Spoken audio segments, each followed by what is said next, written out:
नमस्कार, बेलुका 7:30 बजेको नेपाल लाइभ समाचारमा स्वागत छ। म डिबी खड्का। सुरुमा प्रमुख समाचार शीर्षकहरू। स्थानीय तहको निर्वाचनका लागि मनोनयन दर्ता गर्ने मिति वैशाख 11 गते र 12 गते तोकियो। वैशाख 16 मा उम्मेदवारी फिर्ता गर्न सक्ने र त्यही दिन अन्तिम नामावली प्रकाशन गरिने। मुलुकी देवानी संहिताका 32वटा दफामा नयाँ थपदेखि संशोधन गर्नेसम्मको मस्यौदा तयार। अंश लिएर बसेकी महिलाले दोस्रो बिहे गरेमा पूर्वपति वा पूर्वपतिका अंशियारलाई सम्पत्ति फिर्ता गर्नुपर्ने। नाबालिगलाई जबरजस्ती करणी गरेको अभियोगमा थुनामा परेका पलशाह विरुद्ध तनहुँ अदालतबाट तेस्रो पटक म्याद थप। अदालतले दोषी ठहर गरेमा 12 वर्षदेखि 14 वर्षसम्म कैद सजाय हुने। अमेरिकी राष्ट्रपति जो बाइडेनद्वारा चिनिया राष्ट्रपति सी जिनपिङलाई फोन गरेर रुसमाथि दबाव सिर्जना गर्दै युद्ध रोक्न आग्रह। रुसलाई गरिरहेको सैन्य सामग्री सहयोग पनि रोक्नुका साथै संवादलाई निरन्तरता दिनुपर्नेमा जोड। र खराब ब्याटिङका कारण आइसिसी विश्वकप लिग 2 मा घरेलु टोली युएईसँग नेपालको लज्जास्पद हार। 169 रनको लक्ष्य पछ्याएको नेपाल 35.1 ओभरमा 120 रन बनाउँदै अलआउट। सामान राम्रो छ, ढुक्क हुनुहोस्। थाहा छ त्यसैले त यही लिन आएको। गुणस्तरीय प्लम्बिङको भरपर्दो नाम मार्बल। अब समाचार विस्तारमा। स्थानीय तहको निर्वाचनका लागि वैशाख 11 र 12 गते मनोनयन दर्ताको समय तोकिएको छ। निर्वाचन आयोगका अनुसार उम्मेदवारी मनोनयन दर्ताका लागि 2 दिनको समय तोकिएको हो। 12 गते बेलुका मनोनयन पत्र दर्ता भएका उम्मेदवारको सूची प्रकाशन गर्ने आयोगको कार्यतालिका छ। यस्तै वैशाख 13 मा उम्मेदवारको विरोधमा उजुरी दिने समय तोकिएको छ। 14 गते मनोनयन पत्र जाँच गर्ने र उजुरीमाथि जाँचबुझ गरी निर्णय गर्न र 15 गते मनोनयन गर्ने उम्मेदवारको नामावली प्रकाशन गर्ने तालिका छ। यसैगरी वैशाख 16 मा उम्मेदवारहरूले चाहेमा नाम फिर्ता गर्न सक्नेछन् र त्यही दिन अन्तिम नामावली प्रकाशन गर्ने बताइएको छ। वैशाख 17 गते उम्मेदवारहरूलाई चुनाव चिन्ह प्रदान गर्ने आयोगको कार्यतालिका छ। 2075 सालदेखि कार्यान्वयनमा आएको मुलुकी देवानी संहिता संशोधनको तयारी थालिएको छ। संशोधनका लागि बनाइएको मस्यौदामा सम्बन्ध विच्छेदपछि विवाह गर्ने महिलाले सम्पत्ति फिर्ता गर्नुपर्ने लगायतका प्रस्ताव गरिएको छ। कानुन आयोगले 2075 साल भदौ 1 गतेदेखि कार्यान्वयनमा ल्याएको मुलुकी देवानी संहिता 2074 लाई केही व्यवस्था कार्यान्वयन गर्दै जाँदा संशोधन आवश्यक भएको भन्दै मस्यौदा तयार गरेको हो। आयोगका अध्यक्ष जागेश्वर सुवेदीका अनुसार 32वटा दफामा नयाँ थपदेखि संशोधनसम्मको मस्यौदा तयार पारिएको छ। मस्यौदामा सम्बन्ध विच्छेद गरी अंश लिएर बसेकी महिलाले दोस्रो बिहे गरेमा पूर्वपति वा पूर्वपतिका अंशियारलाई सम्पत्ति फिर्ता गर्नुपर्ने व्यवस्था प्रस्ताव गरिएको छ। मुलुकी देवानी संहिताको दफा 234 क मा सम्पत्ति फिर्ता गर्नुपर्ने व्यवस्था थप गर्न लागि हो। उक्त प्रस्तावित दफामा भनिएको छ, कुनै विवाहित महिलाले अंशबन्डा हुने सगोलको सम्पत्ति लिई अर्को विवाह गरेमा त्यस्तो सम्पत्ति निजको पूर्वपति वा पूर्वपतिका अंशियारलाई फिर्ता गर्नुपर्नेछ। आयोगले तयार पारेको मस्यौदा अनुसार अंशबन्डा नहुँदै अर्को विवाह गरेमा त्यस्तो सम्पत्ति फिर्ता गरी सङ्गोलको सम्पत्तिका अंशियार सम्पत्तिको हक स्थापित गर्न आवश्यक भएकाले यस्तो व्यवस्था गरिएको हो। यही व्यवस्थालाई प्रष्ट पार्न दफा 103 मा पनि नयाँ थप गरिएको छ। 103 को कमा अंश फिर्ता पाउने शीर्षकमा भनिएको छ, अंश लिई सम्बन्ध विच्छेद गरेकी महिलाले अर्को विवाह गरेमा निजले अंश बापत प्राप्त गरेको सम्पत्ति निजको पूर्वपति तर्फका छोराछोरी भए त्यस्तो छोराछोरी र छोराछोरी नभएमा पूर्वपति वा पूर्वपतिका अंशियारले पाउनेछन्। नाबालिगलाई जबरजस्ती करणी गरेको अभियोगमा थुनामा परेका पलशाह विरुद्ध तनहुँ अदालतले तेस्रो पटक म्याद थप गरेको छ। शाह विरुद्ध आज तनहुँ अदालतबाट 5 दिनको म्याद थप भएको हो। शाह विरुद्ध अनुसन्धान नसकिएकाले म्याद थप गरिएको प्रहरी नायब उपरीक्षक युवराज खड्काले जानकारी दिए। शाह विरुद्ध गत फागुन 15 गते पहिलो पटक 7 दिन र 21 गते 12 दिनको म्याद थप गरिएको थियो। नवलपुरमा पनि जाहेरी परेपछि उनलाई नवलपुर लगेर अनुसन्धान गरिएको थियो। नवलपुर अदालतमा शाह विरुद्ध मुद्दा दर्ता भइसकेको छ। सरकारी वकिलको कार्यालयले उनी विरुद्ध सबै प्रमाण जुटाएर अदालतमा मुद्दा दायर गरेको बताएको छ।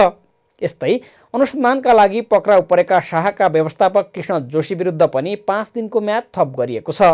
शाह दोषी ठहर भएको अवस्थामा 12 वर्षदेखि 14 वर्षसम्म कैद सजाय हुने भएको छ।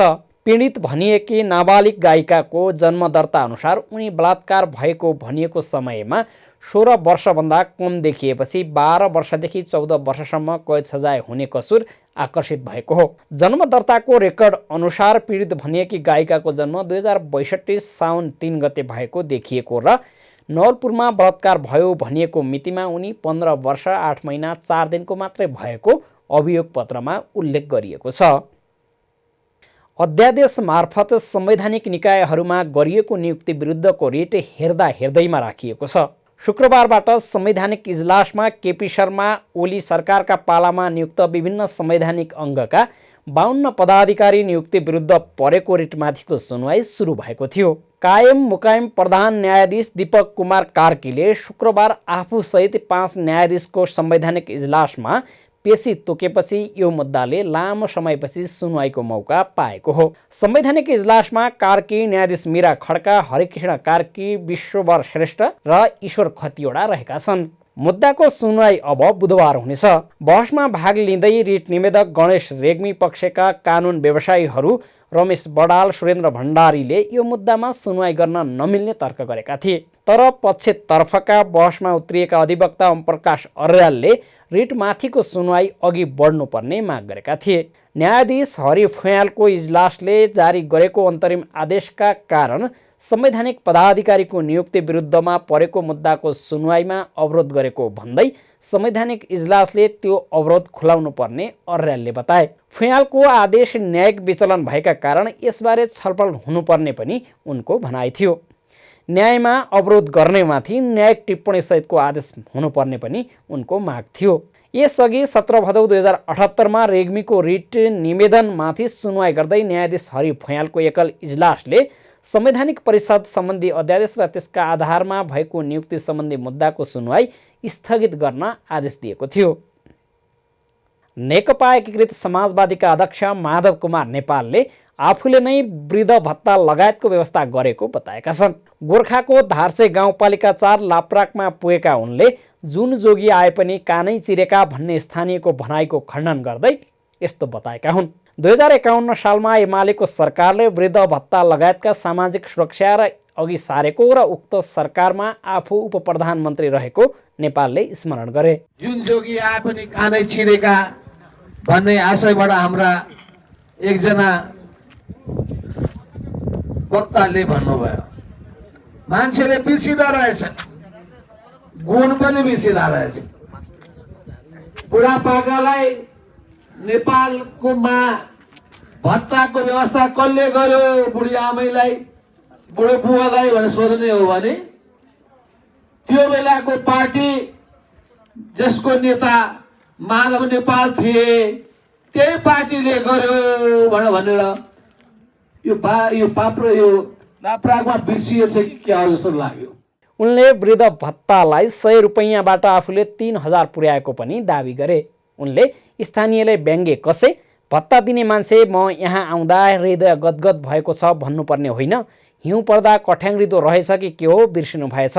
आफू सरकारमा रहेका बेला 2051 सालको सरकारले देशका 4000 गाउँलाई सम्झिएको बताउँदै अहिले स्थानीय तहका रूपमा करोडौँ बजेट पुगेको नेपालले उल्लेख गरे।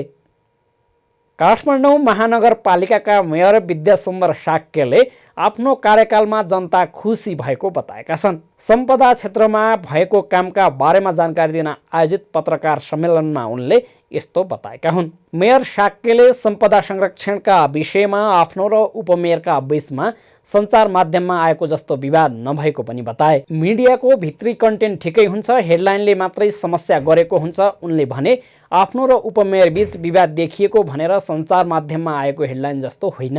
राम्रो गरेपछि आफूले गरेको र केही नराम्रो भए मेयरले गरेको भन्नु गलत भएको उनले बताए। उनले राजनीतिक व्यक्तिले नीति बनाउने र अन्य काम कर्मचारीहरूले गर्ने भन्दै जनप्रतिनिधि र कर्मचारी बीच समन्वय भएन भने काम गर्न असहज हुने बताए।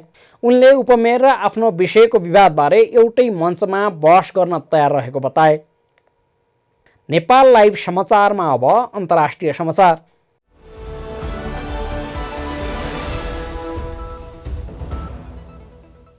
अमेरिकी राष्ट्रपति जो बाइडेनले चिनिया राष्ट्रपति सी जिनपिङसँग फोन वार्ता गरेका छन्। सीएनएनका अनुसार बाइडेन र जिनपिङ बीच शुक्रबार फोन संवाद भएको हो। अमेरिकी राष्ट्रपति कार्यालय व्हाइट हाउसका प्रेस सल्लाहकार जेन साकीका अनुसार दुई देशका राष्ट्रपति बीच रुसले युक्रेनमाथि गरिरहेको आक्रमणको विषयमा संवाद भएको थियो। अमेरिकी राष्ट्रपति बाइडेन र चिनिया राष्ट्रपति जिनपिङका बीच फोन वार्ता दुई देशबीचको संवादलाई निरन्तरता दिने कदम भएको प्रेस सल्लाहकार साकीले बताएका छन्। अमेरिकी राष्ट्रपति बाइडेनले फोन वार्तामा चिनिया राष्ट्रपति जिनपिङलाई मस्कोमाथि दबाव सृजना गर्न र युद्ध रोक्न आग्रह गरेका छन्। गत महिनाको 24 तारिखमा रुसले युक्रेनमाथि आक्रमण सुरु गरेपछि विश्वका दुई ठूला देशका राष्ट्रपति बीच भएको यो पहिलो फोन वार्ता हो। उक्त संवादमा चिनिया राष्ट्रपति जिनपिङलाई अमेरिकी राष्ट्रपति बाइडेनले रुसलाई गरिरहेको सैन्य सामग्री सहयोग पनि रोक्न भनेको सञ्चार माध्यमले बताएका छन्।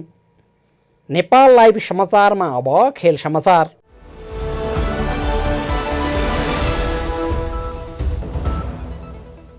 खराब ब्याटिङका कारण नेपालले आइसिसी विश्वकप लिग 2 मा घरेलु टोली युएईसँग 48 रनको लज्जास्पद हार बेहोरेको छ।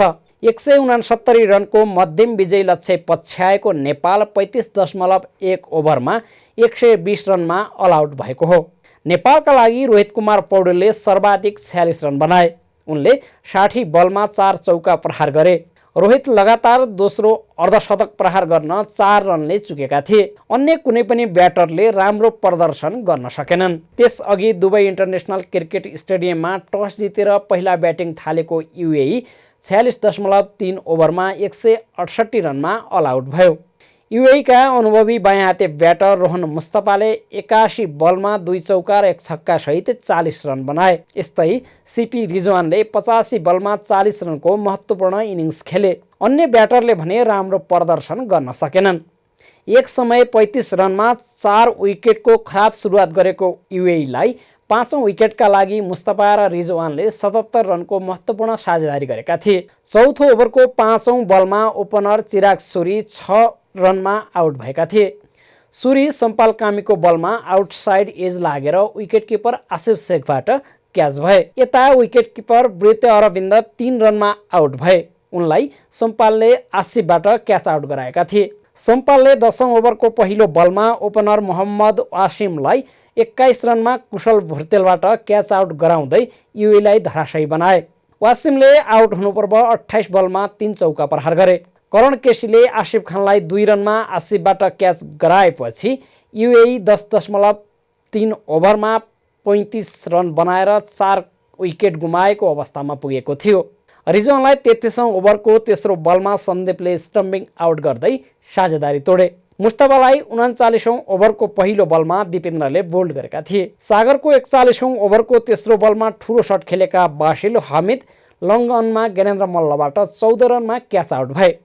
सागरको ओडिआईमा यो पहिलो विकेट हो। नेपालका लागि सम्पाल कामीले 4 विकेट लिए। करण केसीले 7.3 ओभरमा 1 मेडन सहित 16 रन खर्चेर 3 विकेट लिए। यता सन्दीप, दिपेन्द्र र सागरले 1-1 विकेट लिए। सामान राम्रो छ, ढुक्क हुनुहोस्। थाहा छ त्यसैले त यही लिन आएको। गुणस्तरीय प्लम्बिङको भरपर्दो नाम मार्बल। समाचारको अन्त्यमा प्रमुख समाचारका शीर्षकहरू फेरि एकपटक। स्थानीय तहको निर्वाचनका लागि मनोनयन दर्ता गर्ने मिति वैशाख 11 गते र 12 गते तोकियो। वैशाख 16 मा उम्मेदवारी फिर्ता गर्न सक्ने र त्यही दिन अन्तिम नामावली प्रकाशन गरिने।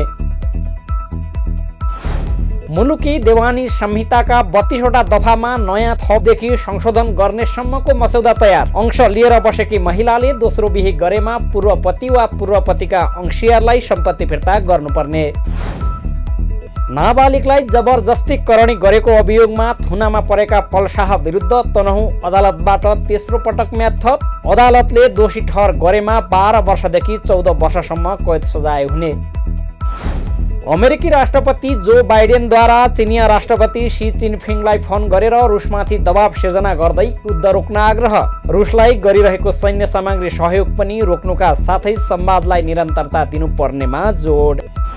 र खराब ब्याटिङका कारण आइसिसी विश्वकप लिग 2 मा घरेलु टोली युएईसँग नेपालको लज्जास्पद हार। 169 रनको लक्ष्य पछ्याएको नेपाल 35.1 ओभरमा 120 रन बनाउँदै अल आउट। नेपाल लाइभ समाचार आजलाई यति नै। हाम्रा अन्य कार्यक्रम नेपाल लाइभको Facebook page, YouTube channel, Twitter र हाम्रो वेबसाइट नेपाललाइभ.com मा पढ्न र हेर्न सक्नुहुनेछ। नमस्कार।